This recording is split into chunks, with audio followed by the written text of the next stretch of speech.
Good morning, students. I welcome you to the National University online class. During this pandemic, I feel proud to be the part of this National University online class lecture as a resource person. Please maintain the health rules. Our subject is English program. This program is for B Honors First Year students, course code 211101. Name of course, English Reading Skills. Today's lecture number 2 and title is Reading Comprehension Practice. And here I am Khandagar Mushir Rahman with you, Assistant Professor, Department of English, Gavanda Government College, Gaibandha. So I hope you have attended my first lecture, that means the previous lecture. And today you all are fine to attend this second lecture. Can you remember anything of the first lecture? Let us see today's topics. Recapping, checking the previous home task, reading comprehension practice, grammar practice, and the class will be end up with home task. So what is recapping? Recapping means recalling. Can you recall, can you remember about the last class, I mean previous class, what we learned in our last class? Actually, this is a learning process. It's a technique of learning process. When we attend a class or when we read something, we should share it with others later on. If we can share it later on with others, our learning, that is a perfect learning. Otherwise, if you cannot share what we learn, if you cannot share it later on, so that is not a learning actually. That's why recapping is a system or process or learning techniques. So today we are going to recap first the last class, what we talked about in the last class. Try to remember. I think you can now recall some of the things. In the last class, we talked about what is reading, different types of reading, purpose of reading, and how to improve reading skills. I think you can remember now. Those who have attended my last class, I'm sure now you can remember some of the things like skimming, 4 types of reading. What is skimming? Skimming is a quick reading, running the eyes over the text quickly to get the gist. And scanning is also a quick reading, looking for a particular piece of information. This is the difference actually, skimming and scanning. To get the gist, skimming, both are quick reading, but scanning to get a particular piece of information. Intensive reading is what? Shorter text, extracting specific information, accurate reading for details. So when we read, I mean deeply with every details, that is intensive reading. Actually, in our comprehension passage or comprehension practice, what passage we read, that is intensive reading. Number 4th one is extensive reading, longer texts. For pleasure and needing global understanding. So when we read for pleasure or to know about other culture or countries, about the culture and countries, about anything, any literature for our pleasure, that is extensive reading. And we also talked in the last class about the purpose of reading. We read for a pleasure, we read to be entertained, we read to get knowledge, information. Those are the purposes. And we also talked about the steps or tips to improve, how to improve your reading skills. I think you have already started to follow these steps. Those who attended the last class, I am repeating the steps. You have to make a special time to read, and you have to choose the right books for your reading. Ask yourself questions while reading and after reading. Actually, while you are reading, you should ask some questions, pre-reading, post-reading, and while reading steps I mentioned in the last class. Improve fluency first to remove your shyness, to remove your hesitation, to remove your stammering or phobia, whatever you say of reading English. So first you have to gain fluency.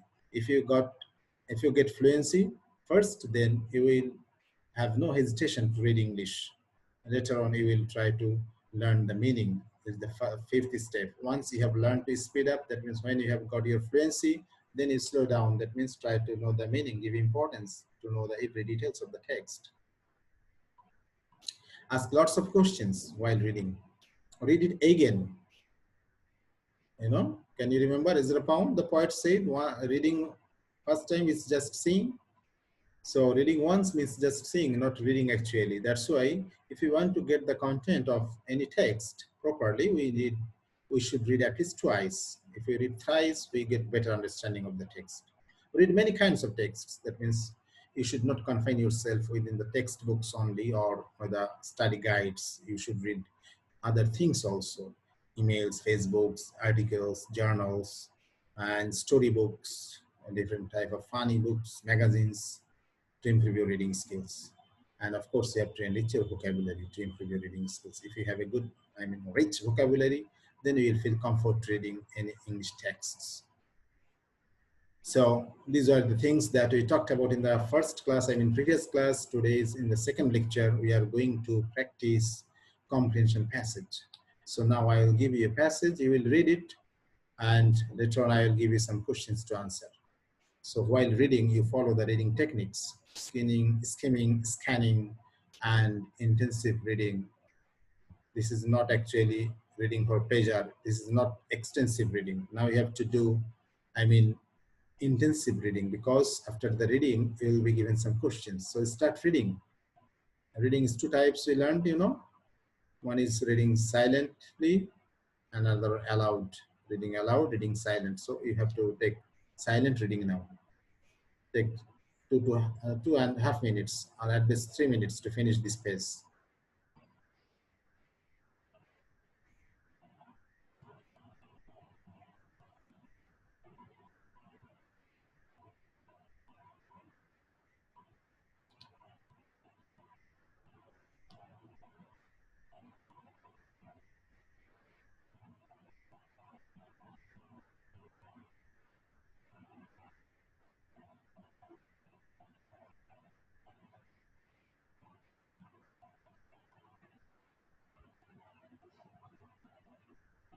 While reading, you should uh, find you should look for the new. If you find any new word or new information, if you think it's important, you should write it down in your exercise book. Any difficult word, any important information that will help you to answer the following questions.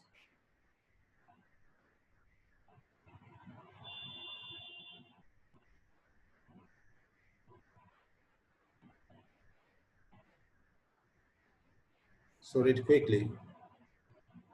After your reading, I will read once for you. Then I will give you the questions.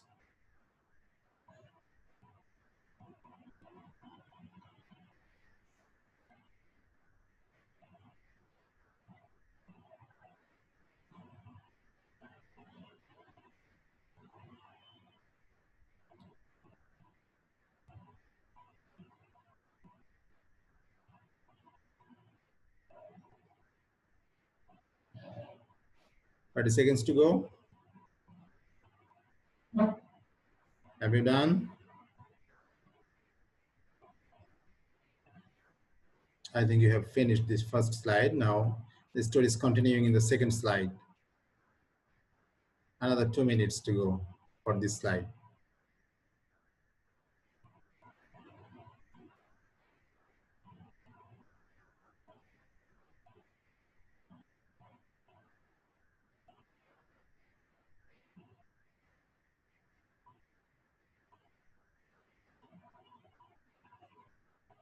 So the steps or techniques you should use now while reading silently, of course. You should ask some questions while reading. You should point out who are talking over here or about whom you are reading. Those are the things. Any characters, any names that you should pick up.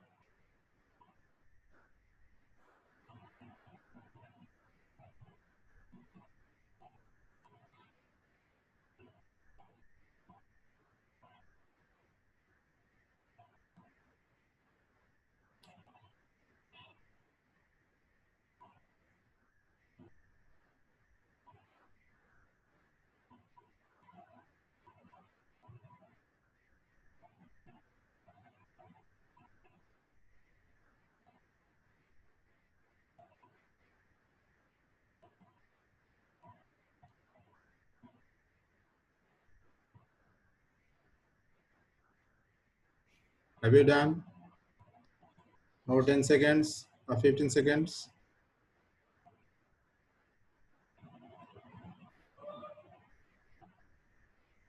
I think you have done.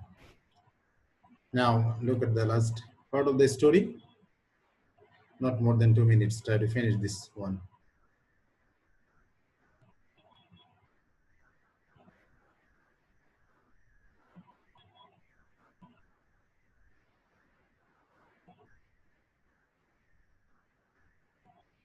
I think the story is not so difficult for you because most of the words are very familiar. Not so difficult words are here.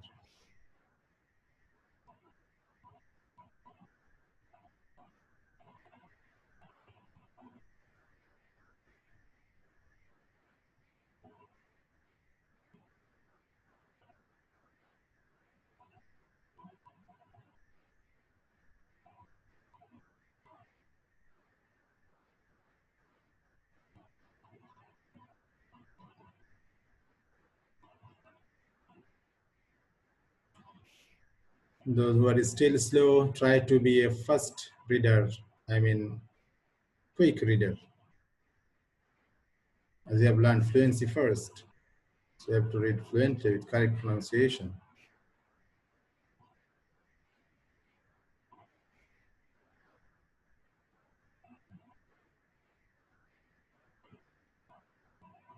Another 15 seconds, 10 to 15 seconds.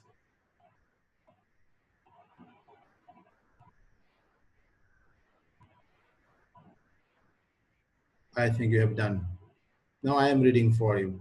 So go back to the story again. So I'm reading and trying to give you some meaning also while reading.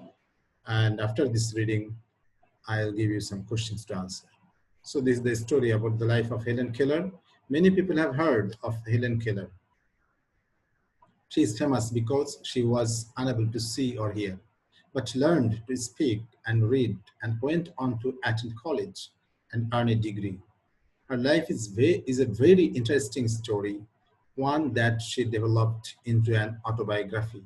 So autobiography means life story of a person or written by that person himself or herself. So this is the autobiography of Helen Keller, which was then adapted into both a stage play and a movie. That means the story, autobiography that was written as a story, later on it was adapted as movie, I mean drama, play drama and also movie film. How did Helen Keller overcome her disabilities to become a famous woman? Read on to find out. So with these disabilities, I mean challenges, problems, Helen Keller became a famous woman. How? That is the story here. Helen Keller was not born blind and deaf. That means when Helen Keller was born, she was not blind and deaf. Deaf means short of hearing, you cannot hear properly. When she was a small baby, she had a very high fever for several days. As a result of her sudden illness, baby Helen lost her eyesight and her hearing. Because she was so young, when she went deaf and blind, Helen Keller never had any recollection of being able to see or hear. Have you got the meaning of this sentence? Because she was so young when she went deaf and blind, Helen Keller never had any recollection of being able to see or hear. What does it mean? Recollection, you know the word recollection? Recollection is a, I mean here the meaning is memory. Recollect, the verb is recollect, noun is recollection. Recollect means to recall, to remember from the memory. So it's memory. Helen Keller never had any recollection memory of being able to see or hear. That means once she was able to see or hear, I mean she could see or hear, that she forgot because at such a early stage of her infancy or childhood, she became deaf and blind that she forgot that once she was okay, I mean, she could see and she could hear. She had no problem. That memory she has lost. Since she could not hear, she could not learn to talk. Since she could not see, it was difficult for her to move around. For the first 6 years of her life, her world was very still and dark. I think you have got the meaning of the first slide, first page of the story. Now look at the second one. Imagine what Helen's childhood must have been like. How her childhood was. Can you imagine? Actually, it's very sad and pathetic, of course. She could not hear her mother's voice. She could not see the beauty of her parents' farm. She could not recognize who was giving her a hug or a bath or even where her bedroom was each night. More sad, she could not communicate with her parents in any way. She could not express her feelings or tell them the things she wanted. It must have been a very sad childhood indeed. I think I've got the meaning. Nothing difficult here. When Helen was 6 years old, her parents hired her a teacher named Anne Sullivan. So Anne Sullivan was a teacher. She was appointed as a teacher to teach Helen. Anne was a young woman who was almost blind. So Anne Sullivan, who was given the duty to teach Helen, Anne was almost blind. And she was also a young woman. She could hear, but she could hear. However, Anne Sullivan, I mean, she could hear and see, and she could read Braille. Braille is a reading system for the blind people. So she was a perfect teacher for young Helen. At first, Anne had a very hard time teaching Helen anything. That means at first time when she went to teach Helen, she felt some problems, disturbance. She described her first impression of Helen as a wild thing, not a child. Why? Because Helen did not like Anne at first either. She beat and hit Anne when Anne tried to teach her. However, the two of them eventually came to have a great deal of love and respect. I think you've got the meaning. Now the last part of the story. Anne taught Helen to hear by putting her hands on people's throats. So Anne taught Helen to hear. Helen could hear. How? By putting her hands on people's throats. Because when people make sound, there is vibration in the throats. Touching the vibration of the throat, she could realize the words. She could feel the sounds that people made. In time, Helen learned to feel what people said. Finally, Helen could understand by feeling the vibration of the throat, what the people would say. Next, Anne taught Helen to read Braille, which is a way that books are written for the blind. Finally, Anne taught Helen to talk. Although Helen did learn to talk, it was hard for anyone but Anne to understand her because she could talk, but not the way as normal people as we speak.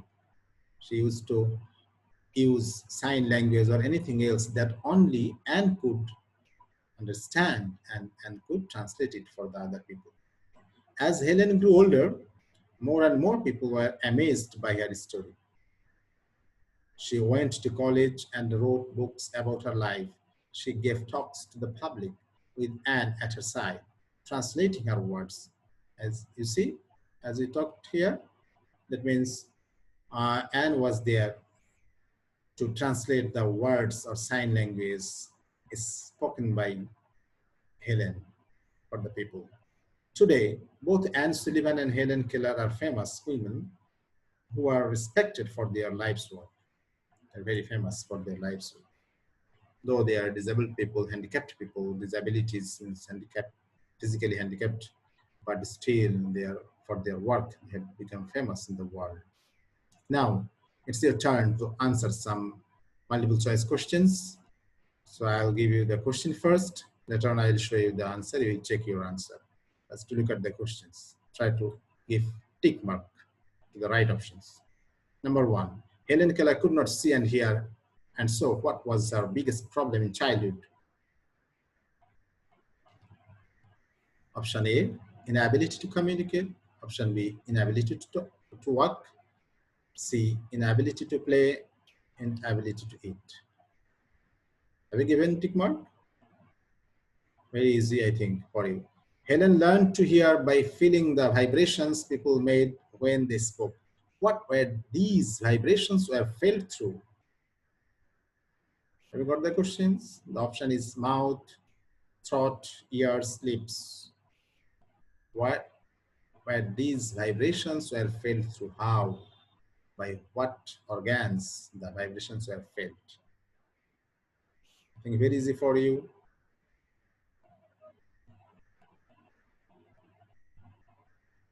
Now look at question number 3 and 4. From this passage, we can infer that Anne Sullivan was a patient teacher. We can infer this because, you know the meaning of the word infer. Try to get the meaning from the context. From this passage, we can infer, we can decide, we can conclude. Infer means to come to a decision, to conclusion. We can infer that, we can conclude that, we can take the decision that Anne Sullivan was a patient teacher. We can infer this because option A, Helen hit and beat her and still remained her teacher. Option B, Anne taught Helen to read only. C, Anne was hurt for hearing too. D, Anne wanted to be a teacher. So give the tick mark to the right option. Question number 4. Helen Keller learned to speak, but Anne translated her words when she spoke in public. The reason Helen needed a translator was because, so why Helen needed a translator? Because option A, Helen spoke another language. B, Helen's words were hard for people to understand. C, Helen spoke very quietly. D, Helen did not speak but only used sign language. Which one? So the time is over. Now check your answer. First one is option A, inability to communicate, because it was her problem in the childhood, great problem, biggest problem. Number 2, option thought, it is very easy. Have you done correct one or wrong one? Now look for 3 and 4. The first option is the right answer. Helen hit and beat her and still remained her teacher. So this shows the patience of Anne Sullivan was a patient teacher because Helen hit and beat her and still remained her teacher. That is the right option, of course. For question 4, what is the reason Helen needed a translator? The reason was Helen did not speak but only used sign language that the other people could not understand. Only Anne Sullivan could understand, and she would translate the sign language spoken by Helen for the other people. So this is the right answer is option D. So have you corrected all the 4? I think some of you, of course, done all the 4 right one. So congratulations to you. Now we'll move to grammar practice. I'll show you today what some grammatical items that are given to you in the exam paper after on the basis of the comprehension passage, comprehension story. Look at the grammar items. Identify the following sentences. Can you?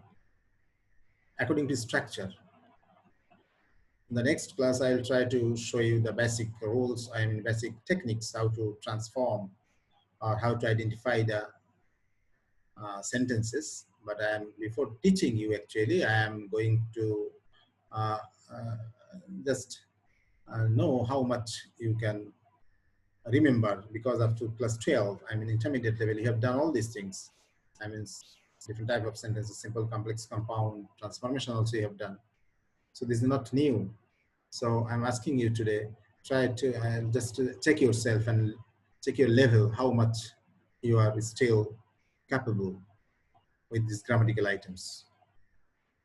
So mark it as simple, complex, or compound, all these sentences. Try to write them. Just 1 minute time. First one, when she was a small baby, she had a very high fever for several days. Right beside simple or complex. Number 2, Helen Keller was not born blind and deaf. Simple or complex. Just write in short quickly. As a result of her sudden illness, baby Helen lost her eyesight and her hearing. Simple or complex or compound. Just write down beside. Anne was a young woman who was almost blind.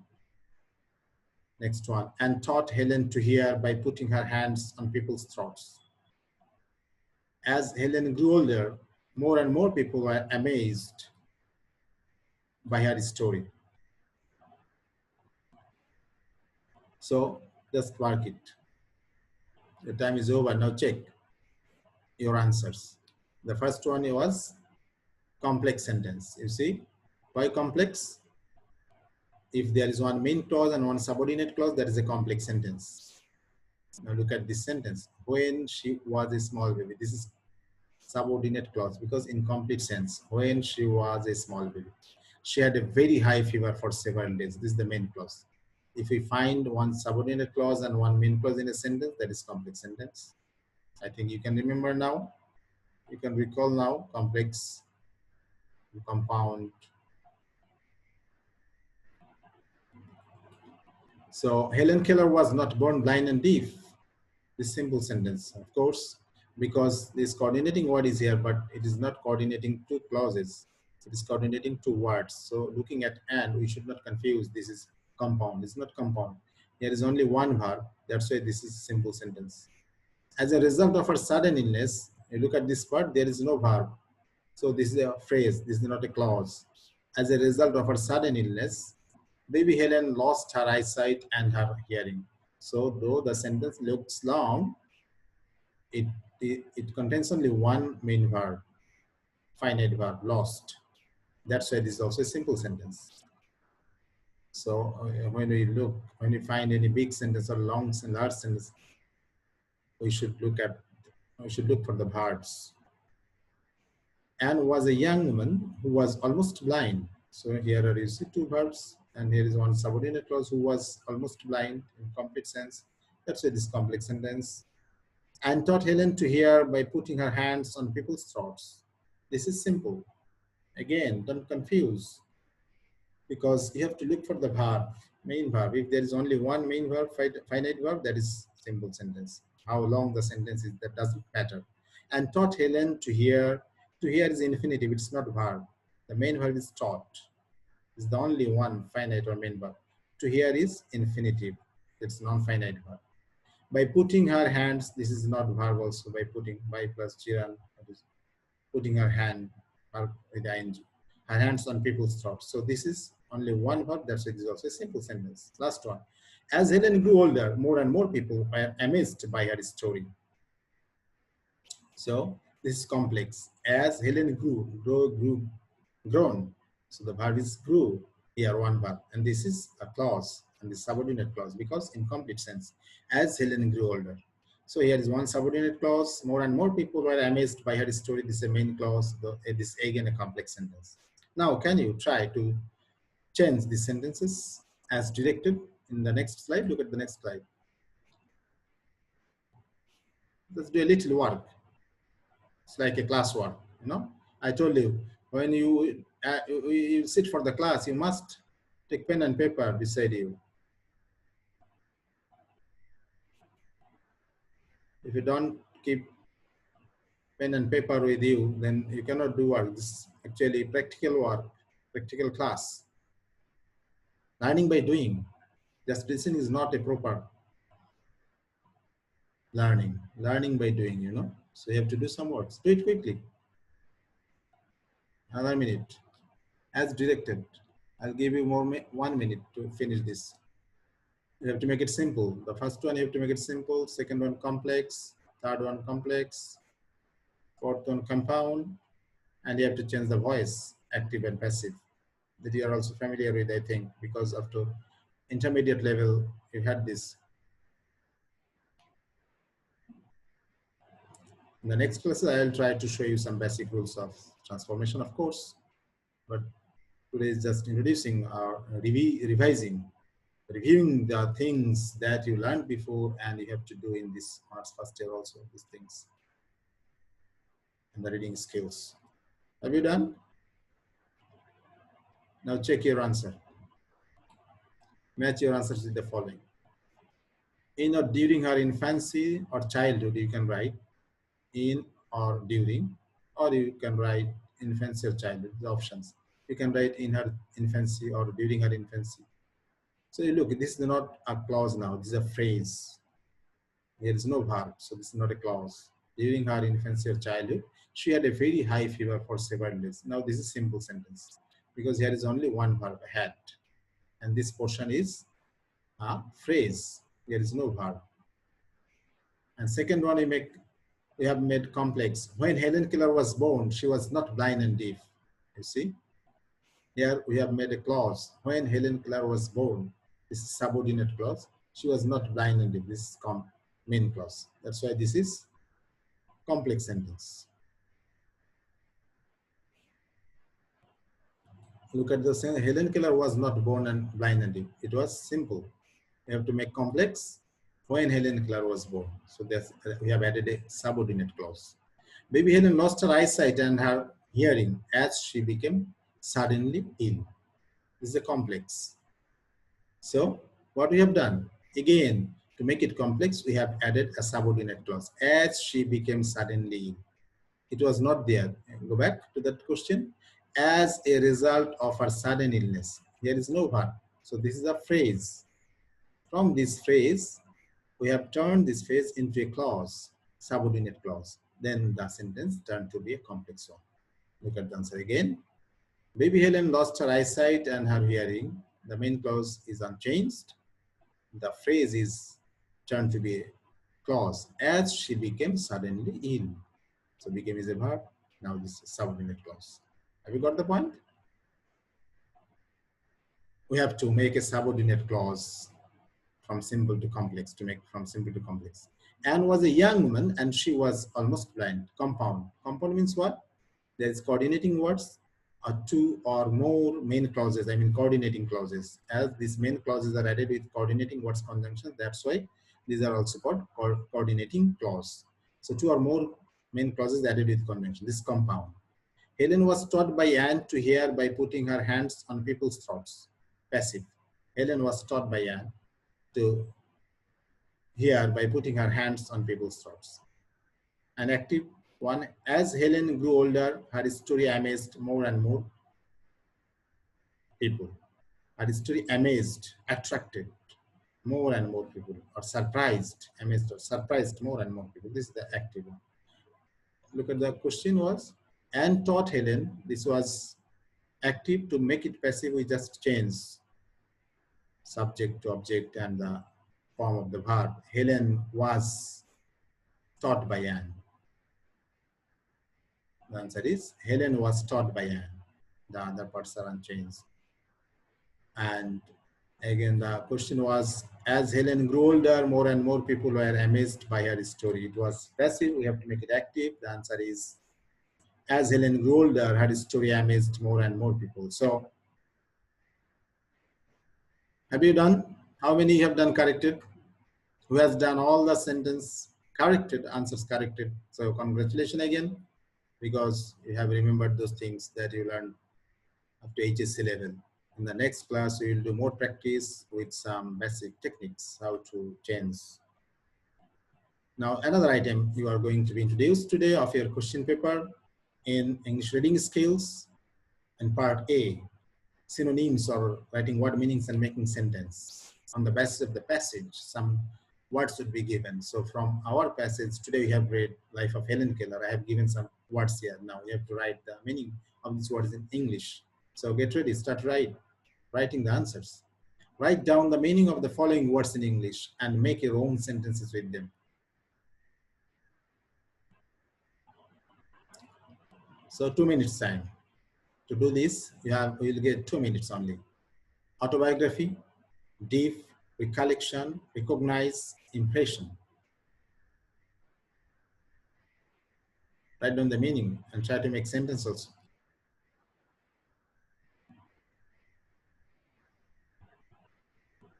If you cannot make sentence, first write the meaning. While I was reading the passage for you, I already told you the meaning. Can you remember? That's a technique to make your brain sharp. Now match your answer.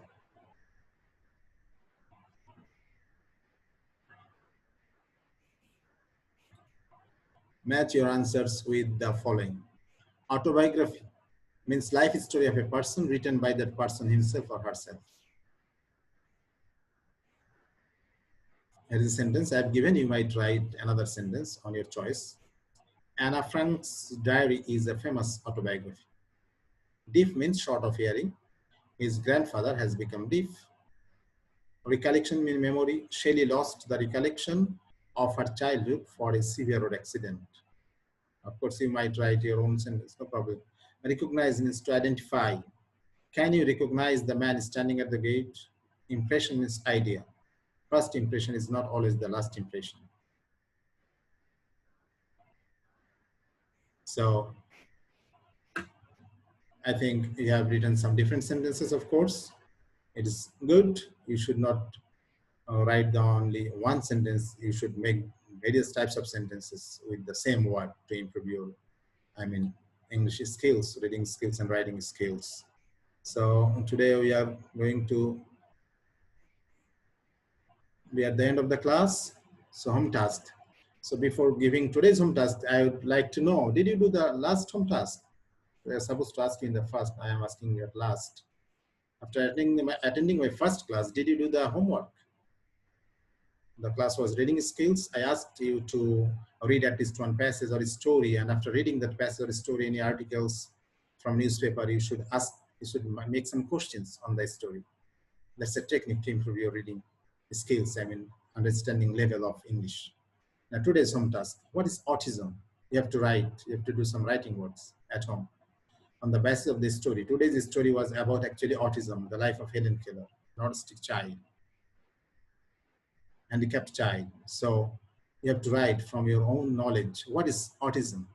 Do you have any autistic child in your family? If yes, how do you treat him or her? If not, how can you help an autistic child of your society? So you have to think, okay? So you think, make your brain to work and write at least one page for each answer or half page for each answer, okay? That will improve your writing skills also. And nota bene, that means special attention, do more and more practice on transformation.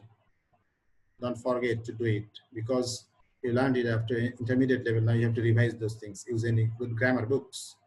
And next class, I will come with practice on transformation and with some basic techniques of transformation sentences. So thank you for attending the class. Stay home, stay safe. Pray for all. Have a nice time. Bye-bye. And hope to see you in the next class. Thank you again.